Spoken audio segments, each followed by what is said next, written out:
എല്ലാവർക്കും നമസ്കാരം. ഞാൻ സുധീഷ് തേനൂർ. അപ്പോൾ എൻ്റെ ഇന്നത്തെ ഒരു വ്യത്യസ്തമായ വീഡിയോയിലേക്ക് എല്ലാവരെയും സ്വാഗതം ചെയ്യണം. ഇന്നത്തെ വീഡിയോയുടെ പ്രത്യേകത എന്ന് പറയുന്നത് കന്യാകുമാരിയിലേക്ക് ട്രിപ്പ് പോകുന്നവർ തീർച്ചയായും കണ്ടിരിക്കേണ്ട ഒരു കാഴ്ചയാണ് ഇന്ന് ഞാൻ പരിചയപ്പെടുത്തുന്നത്. കന്യാകുമാരി റെയിൽവേ സ്റ്റേഷൻ്റെ അടുത്ത് തന്നെ ഒരു അടിപൊളി വാക്സ് മ്യൂസിയം സ്ഥിതി ചെയ്യുന്നുണ്ട്. വെറും 120 രൂപയ്ക്ക് വളരെ മനോഹരമായ മെഴുകിൽ തീർത്ത ഒരുപാട് പ്രതിമകളെ നമുക്കവിടെ കാണാൻ സാധിക്കും. 3 വയസ്സിന് താഴെയുള്ളവർക്ക് ടിക്കറ്റ് തികച്ചും സൗജന്യമാണ്. അതുമാത്രമല്ല ഒരു 3D ആർട്ട് ഗാലറി ഉണ്ട് അവിടെ. പിന്നെ 3D സിനിമയൊക്കെ ഉണ്ട്. അവരുടെ ഓരോ പാക്കേജുകൾ പല വിധത്തിലാണ്. കാശുള്ളവർക്ക് പല പാക്കേജും സെലക്ട് ചെയ്യാവുന്നതാണ്. എന്തായാലും വളരെ മനോഹരമായൊരു വാക്സ് മ്യൂസിയത്തിൻ്റെ കൂടുതൽ വിശേഷങ്ങളിലേക്ക് എന്തായാലും നമുക്ക് കടന്നു ചെല്ലാം.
കന്യാകുമാരി പോയിട്ട് ഈ ഒരു വാക്സ് മ്യൂസിയം കണ്ടവരാണ് നിങ്ങളെങ്കിൽ തീർച്ചയായും കമൻറ്റ് ചെയ്യുക.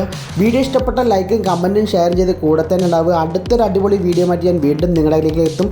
നിങ്ങളവരുടെ സ്നേഹവും പ്രാർത്ഥനയും കൂടെ ഉണ്ടാകുമെന്നുള്ള ഉറച്ച വിശ്വാസത്തോടെ ഇന്ന് ഞാൻ വിടവാങ്ങുകയാണ്. Good bye. സുധീഷ് തേനൂർ.